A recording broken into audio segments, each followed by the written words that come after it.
So good morning, everybody. My name is Clive Henn. I am the Senior Alcohol Advisor at Public Health England.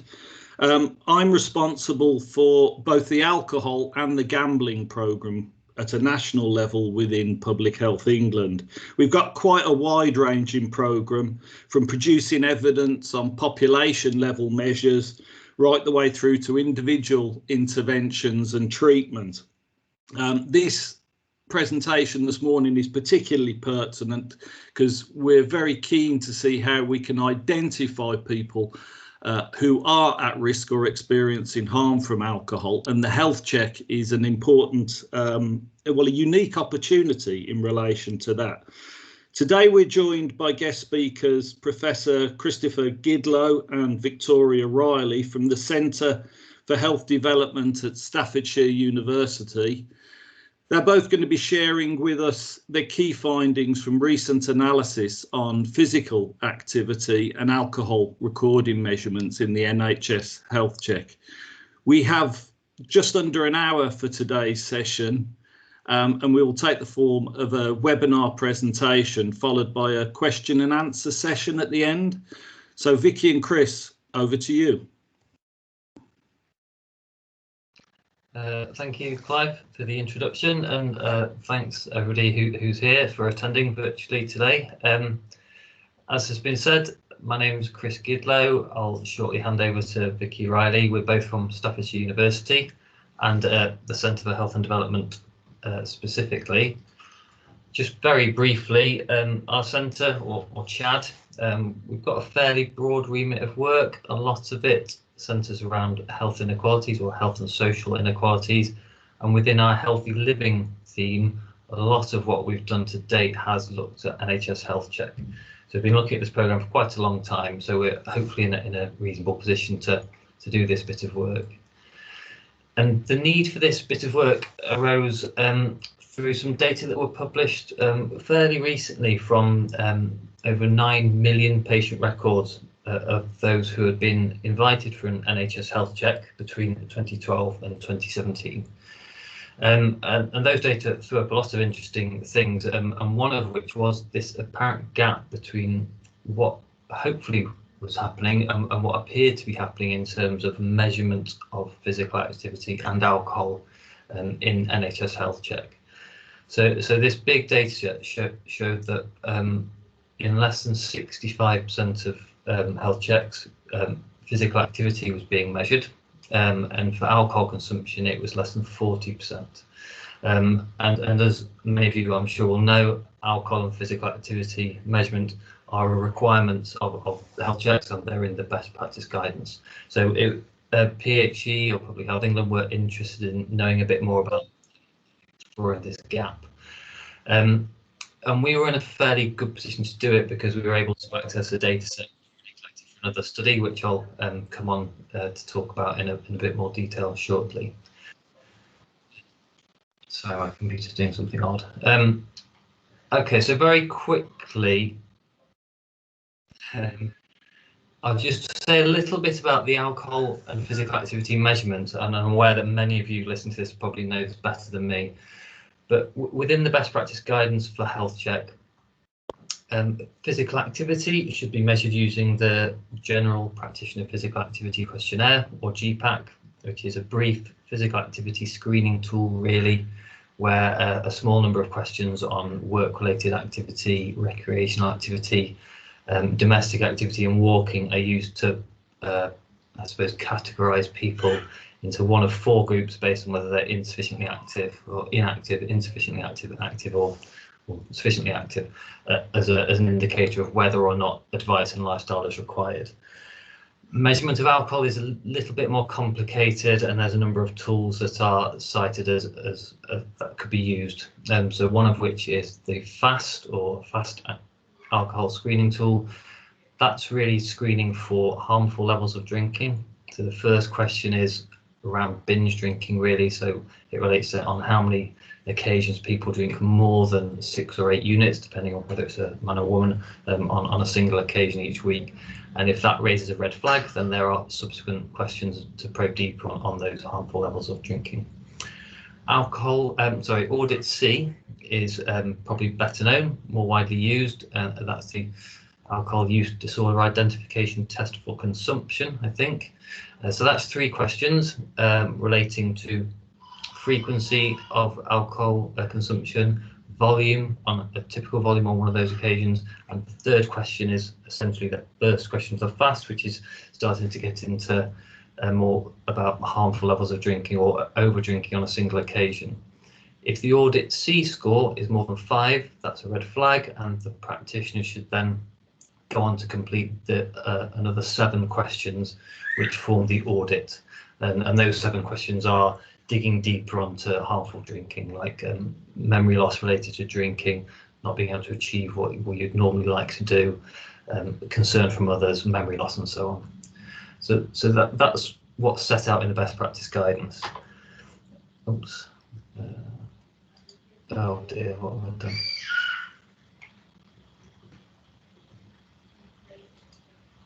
Right, excuse me, I've done something odd with the slides. Is that better? Does that look okay to everybody? Vicky, can you nod? Yeah, good, thanks. Right.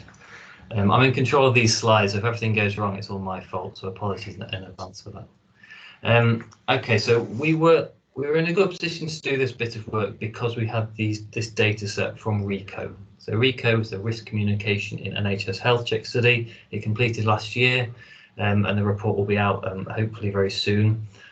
Our focus in RICO was on risk communication, as the title suggests. So we wanted to know not only how practitioners and patients thought after the event about CVD risk, but we wanted to know how it was actually communicated in the health check. We didn't want to rely on retrospective accounts.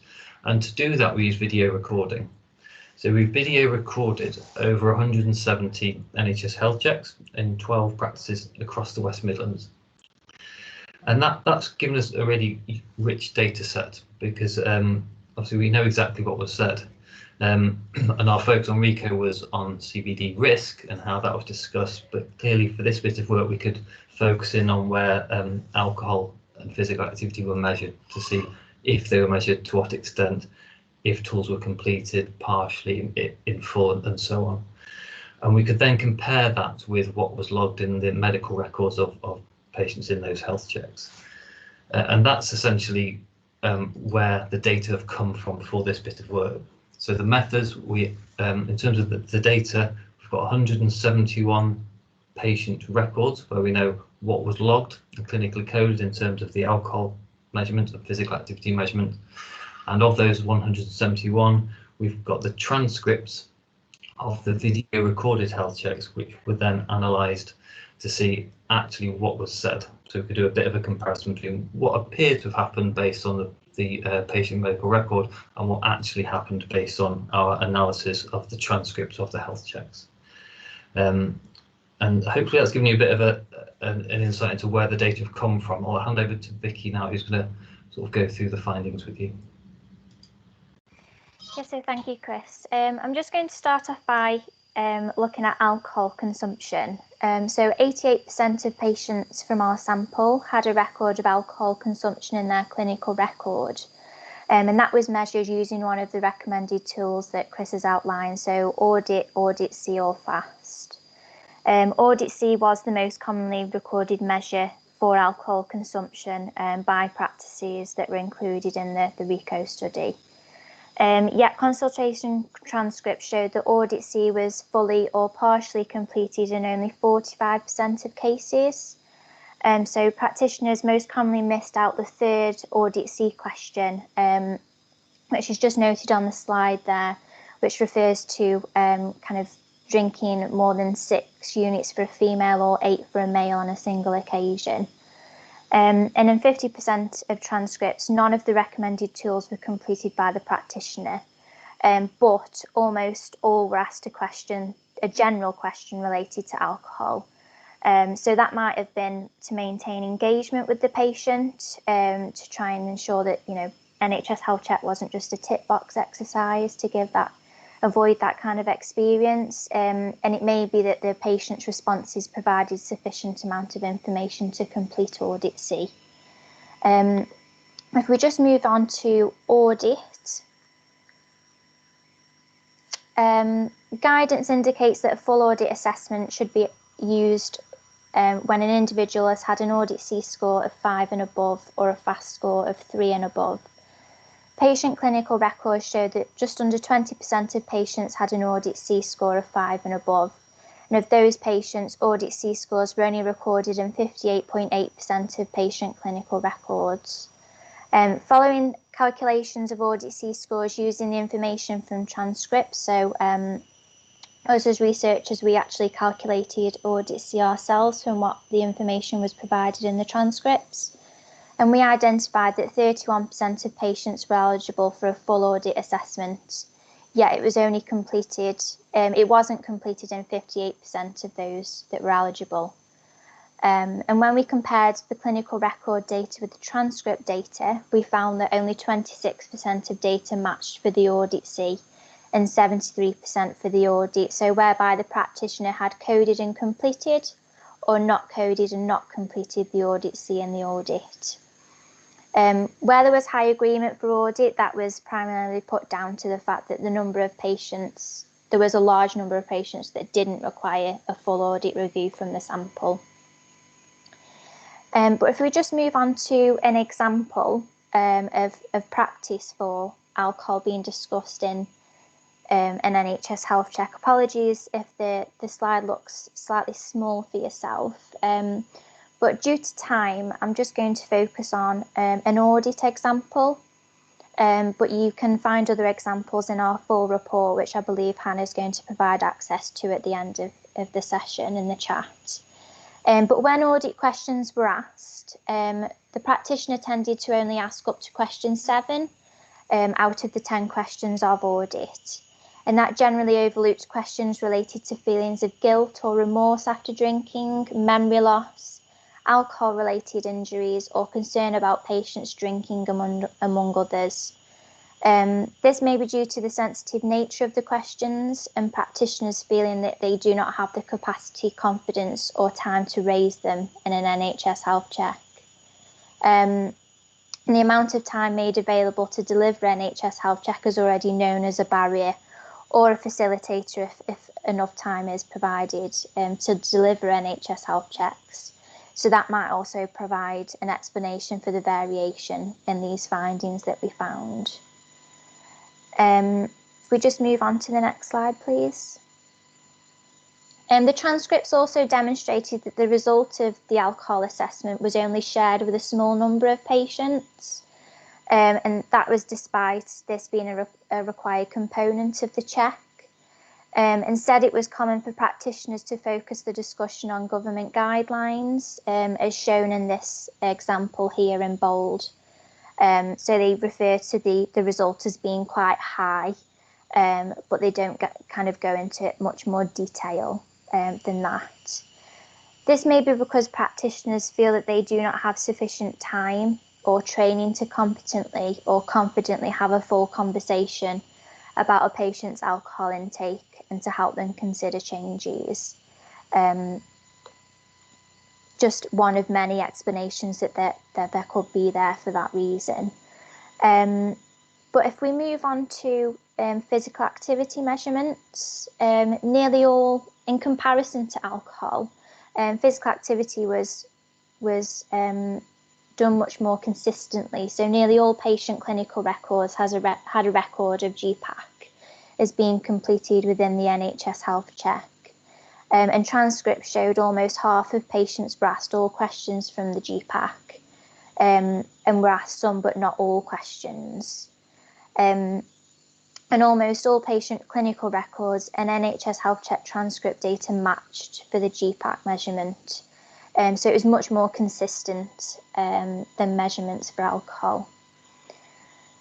If we look at a transcript, just to show you again, like we did with alcohol, how physical activity was discussed, practitioners tended to focus on questions that related to recreational physical activity and overlooked questions about work-related physical activity.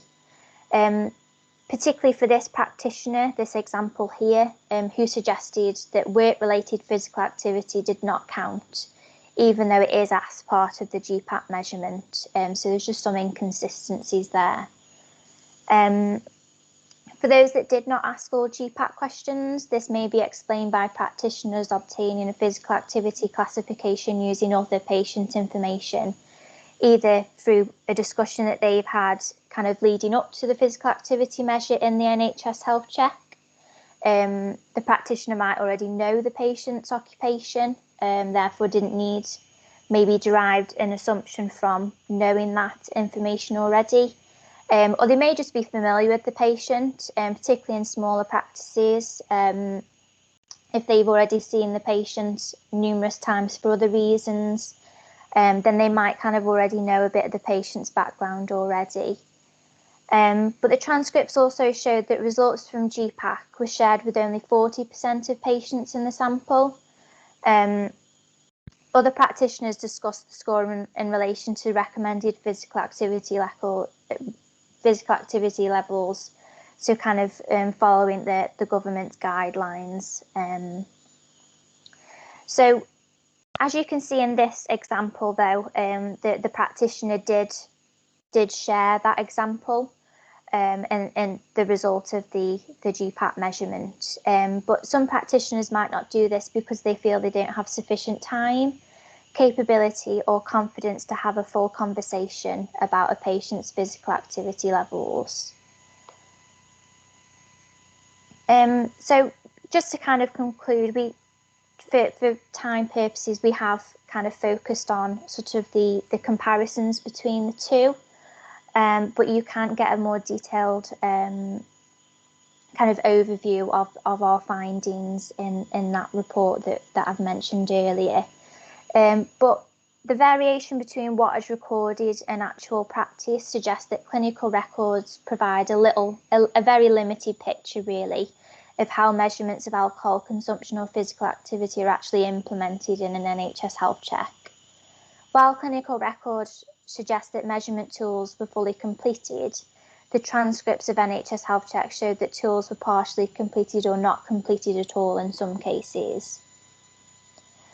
Practitioners also missed opportunities to discuss alcohol consumption, particularly with patients who showed a positive screening from Audit C. As I've mentioned, this could be due to time constrictions, administrative burden of asking all audit questions, or due to perceived sensitivity of questions around alcohol consumption. We did have very limited data from practitioners involved in RICO. It wasn't something that we asked particularly, as Chris mentioned, the study was generally related to risk communication. However, we did have a couple of practitioners that expressed kind of a lack of confidence talking about the sensitivity of alcohol consumption.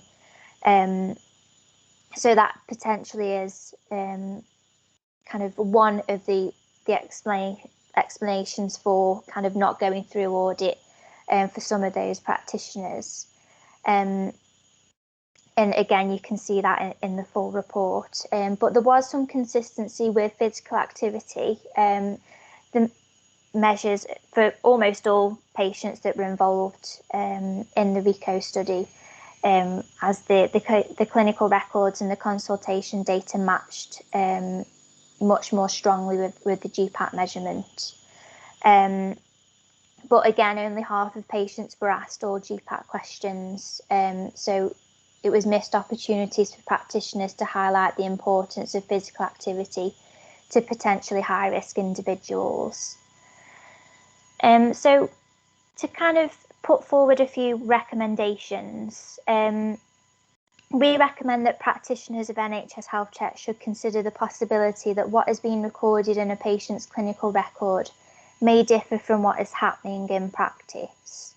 The time allocated for an NHS Health Check and the capability, confidence and motivation of health professionals delivering the checks may also explain variation in practice. So perhaps commissioners should consider evaluating how well the alcohol and physical activity components of the health check are being implemented in their area. And kind of coming back to that limited evidence that we had from RICO practitioners to try and understand why this might be the case. Some follow-up work with interviews with health professionals to identify and address the factors that may impact on the use of these measures should definitely be explored, just to try and get a better understanding of why we've come across these findings here. Thank you both, Chris and Vicky. That was an excellent presentation. Thank you. I think your analysis highlights some really important findings which we need to consider further, particularly around the patient records, the discrepancy, what's actually happening in practice. It points to the fact that in this selection, you know what I mean, we are missing a sort of vital opportunity for those at risk or experiencing harm. And we need to get more effective delivery to actually get the maximum out of these interventions, because we know they can have an effect. And it underlines the importance of ensuring how practitioners need to have the competence and confidence and enough time to actually discuss these topics. And I think you're sort of hinting towards some of those issues. And, you know, I mean, I'm thinking about next steps in terms of getting under the skin of all of that, as well as really understanding that the barriers practitioners have with delivering some of these, and that there's obviously a discrepancy as well between the different assessments between physical activity and alcohol, which seems to be for the selection you've got, the more challenging of the two. I think the research report and the summary paper is going to be available on the evidence pages of the NHS Health Check.